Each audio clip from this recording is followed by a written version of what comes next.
Hello and welcome to my project about American football in the 1920s. I am Valeria Sevilla Martinez and I'm going to be talking about this famous sport and how it started.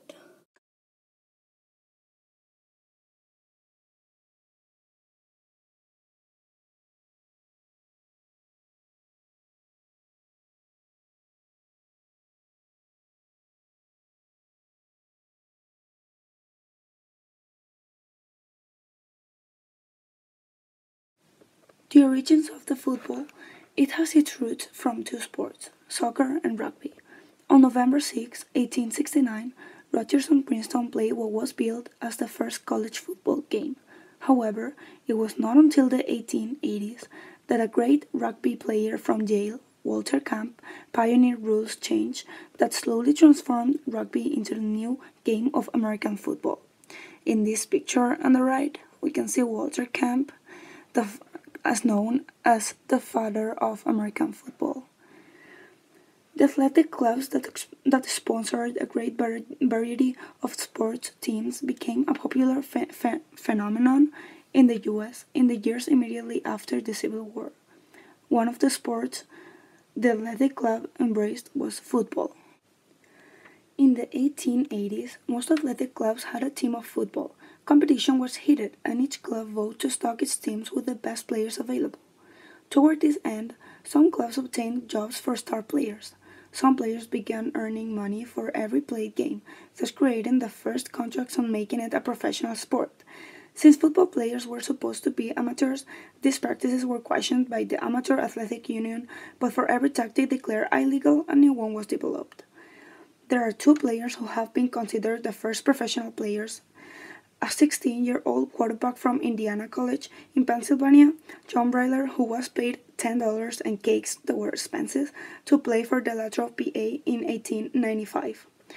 We have his photo at the upper left. But later, in the 1960s, it was found that William Putch Heffelfinger was paid $500 in cash for playing a single game. Probably more players were paid before him, but his payment was demonstrated and proved as what is called a pro football's birth certificate. And we have this last one in lower left. Football after World War I.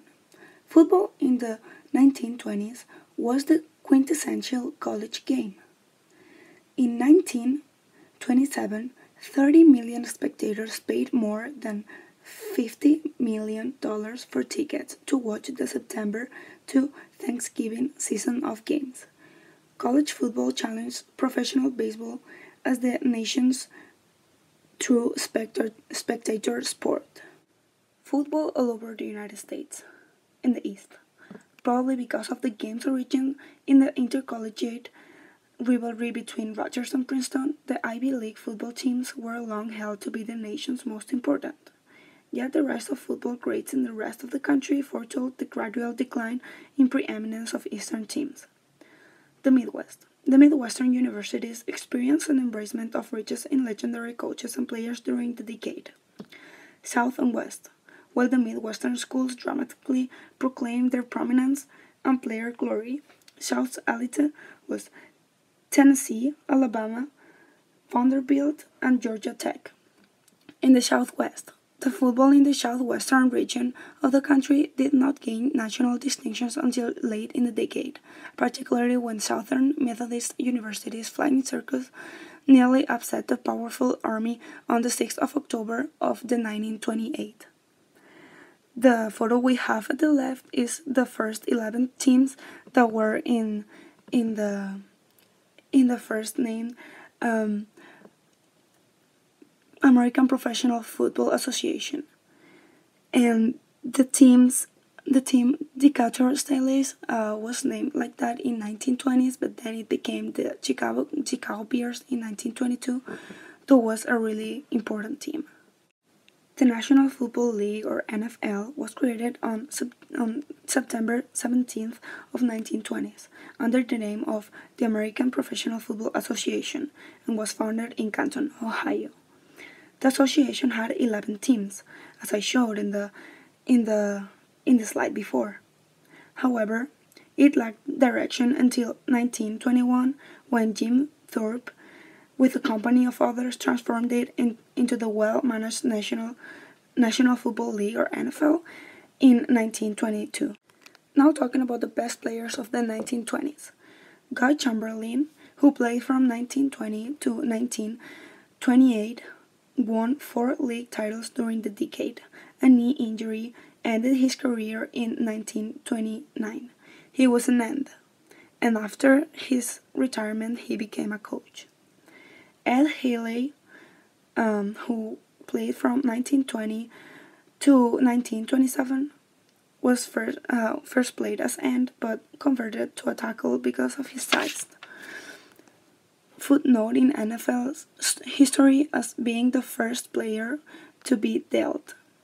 Rock Island sent him to the Bears in exchange for $100.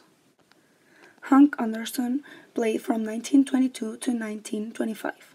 When he first joined the Bears, he became one of the finest linemen on the NFL's early years. After 4 seasons, he returned to his college, Notre Dame, as an assistant coach.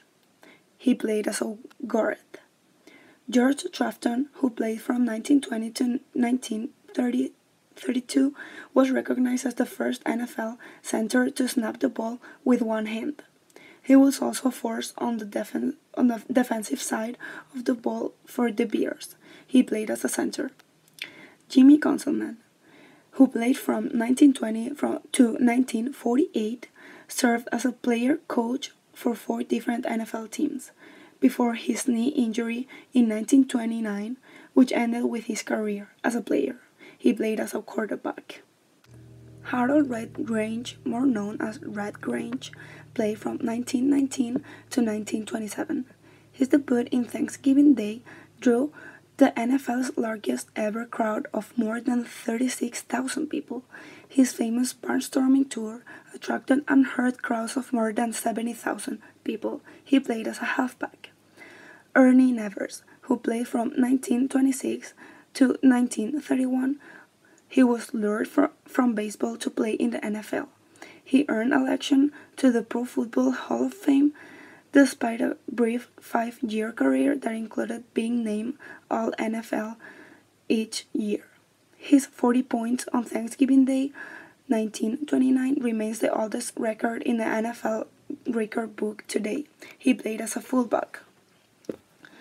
Jim Thorpe was James Francis Thorpe, who was an American athlete and Olympic gold medalist. Thorpe became the first Native American to win a gold medal for his home country. He played American football and became the first president of the NFL in 1922. And here's the bibliography, and that's all. Thanks for watching the video.